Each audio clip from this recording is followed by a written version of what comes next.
Hello, this is the Liberty Sphere Report. I'm Anthony G. Martin. Questions are being raised today about possible suspicious circumstances surrounding the Polish jetliner crash that killed most of the top officials of the Polish government on Saturday.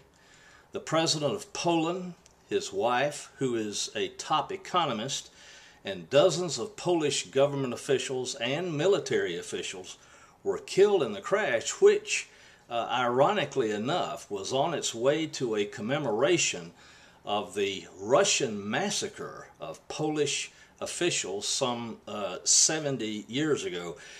Tensions have been strained between Poland and Russia for decades, ever since the demise of the old Soviet Union.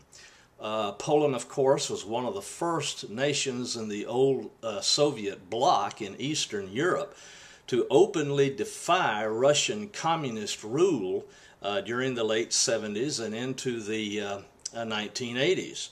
The central figure of this revolt, of course, was Lech Walesa, who was the former head of the union known as Solidarity. This was a workers' union in Poland that staged a strike and rebellion against the communists who controlled not only the government but also businesses as well, and this is, of course, one of the key tenets of Marxism. After the breakup of the Soviet Union and the demise of communism as a dominant force in Eastern Europe, Walesa became the president of the country. Well, here is what Lech Walesa had to say about the air tragedy yesterday. Quote, "The elite of Poland have been struck down just as they had been 70 years ago during the Russian massacre." Unquote.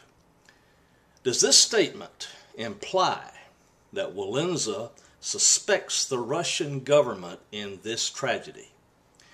We know that Russian President Vladimir Putin did not get along with Poland's president, who had been a staunch anti-Marxist and a close ally of the United States for 20 years.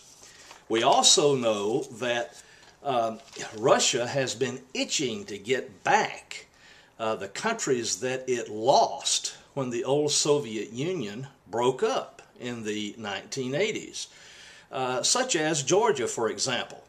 And we know that Russia sent its military into Georgia, which raised the specter of another Cold War several years back.